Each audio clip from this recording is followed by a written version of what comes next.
Құрметті қандастар, біз Түркияның Газентепе қаласына келдік. Бұл Түркияның ең үлкен өндіріс қаласы. Бүгін таңертең келдік осы жерге. Алла қаласа ертеңнен бастап осы жақтағы аяқ киім заводтары, пластик заводтары, кілем заводтары бәрін аралап видеоға түсіріп, иншалла көпшілікке жолдаймыз.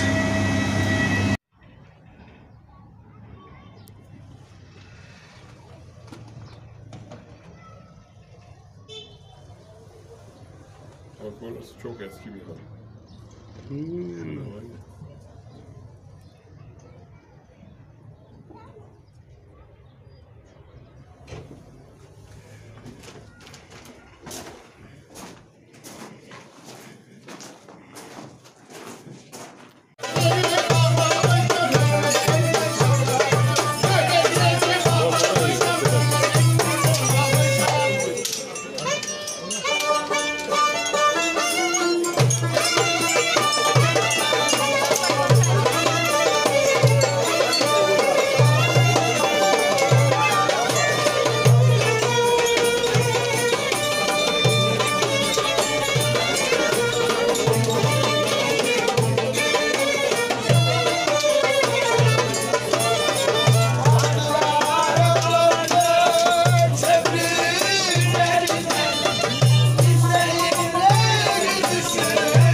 Бұл жерден бүкіл Антеп қаласы көрінеді екен.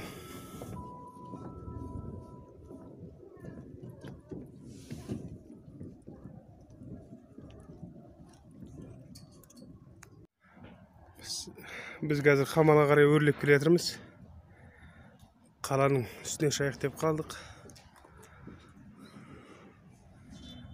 Қамалдың ішіне кірейік деп тұрмыз. Біздің түрік халқы тарихта 500-ге таяу мемлекет құрған.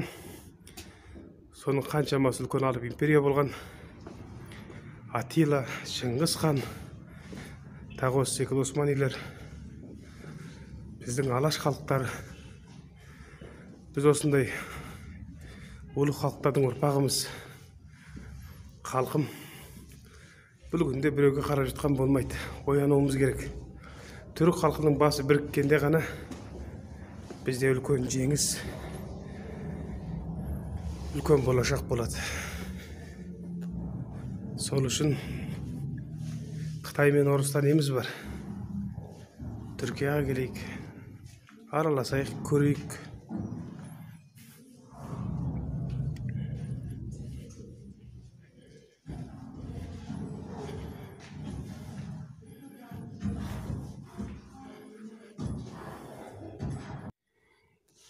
Ең маңыздысы біздің бірлігіміз.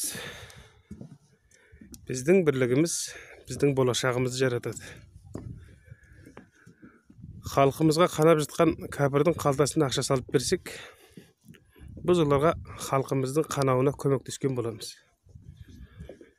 Яғни халқымыздың үстіне істелген зұлымдыққа біз көмек берген боламыз. Не үшін Түркиядағы түріктер Американың айфонын лақтырып, коласын ішпей, долларын жыртты? Әрине одан бір көп пайда әкелмеуі де мүмкін, бірақ Олар өзінің наразылығын білдірді. Америкаға деген наразылығын білдірді. Түркияның саяси жағдайына киліккен Америкаға өз реніштерін танытты. Ал біздің халыққа жасалған саяси изгіге біз қандай жолмен наразылығымызды білдіреміз қалайық? Ойланып көрейікші барлығымыз.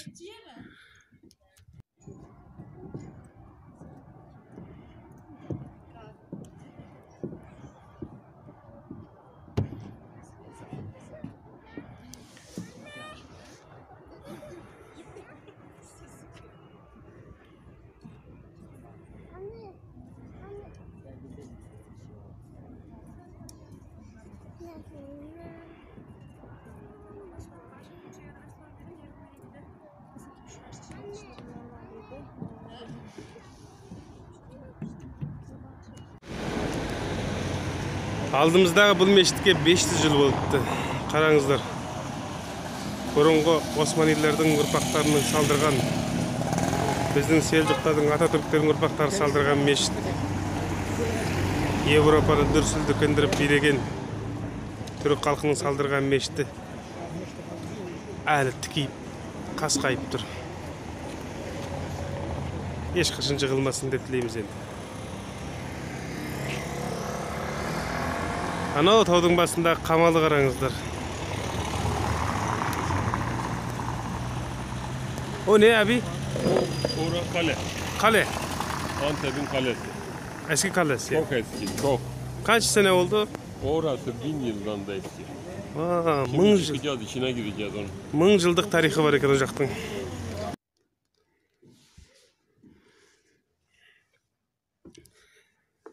Мойнымызға түскен қыл арқанды өзіміз үзбесек, біреу біз үшін үзіп бермейді. Өзіміз үзу үшін де күш керек.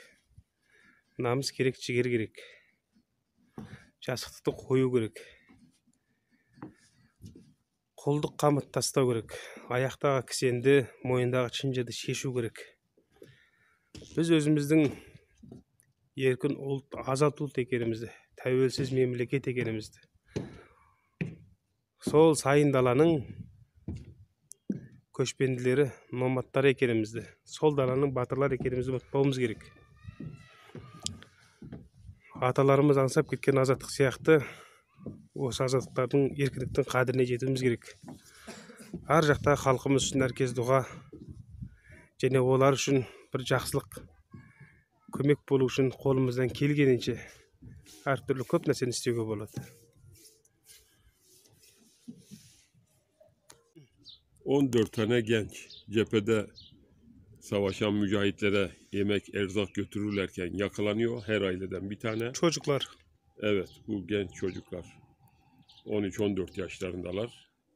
Hepsini öldürüyor Fransız askerler. Fransız askerleri 10 neşe balаны askerlerге, Fransыздарға қарсы соғысқан askerlerге тамақ апарған жас балаларды осында өлтірген.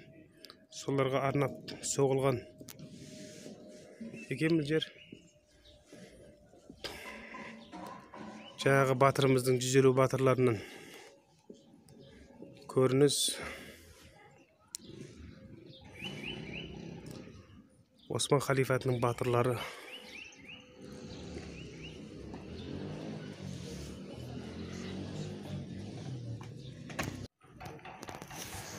Бұл кісі Шахин бей деген Антеп қаласының батыры.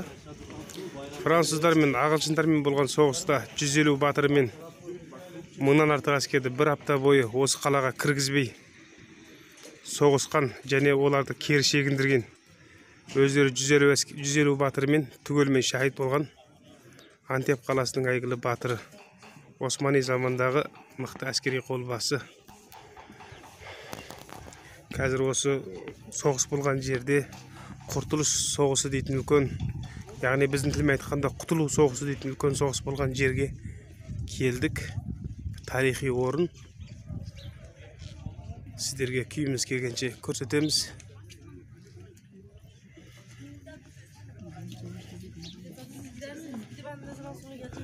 Бұл жердегі түрік халқы өте батыр халық, қонақшыл халық.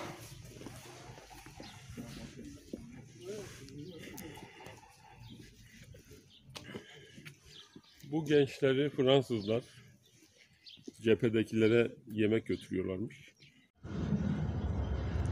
Biz de осы батырлардың құтылғаны секілді құтылу үшін басымызды біріктіріп, бір жерге жиналып, іс көріп, өзара қолдап қуаттап, бір-бірімізді көре алмайтын қазақтан гөрі, бір-бірімізді көре алмаса тұра алмайтын қазаққа айналуымыз керек. Ассалаумағалейкум. Видео ұнаған болса міндетті түрде лайк басыңыз және біздің каналға жазуды ұмытпаңыз. Түркия жайында қандай да бір бизнес саласы болсын, тарихи жақтан сұрақтарыңыз болса, осы видеоның астына жаза кетуді ұмытпаңыздар. Сіздермен болған Талғам Сізде каналы.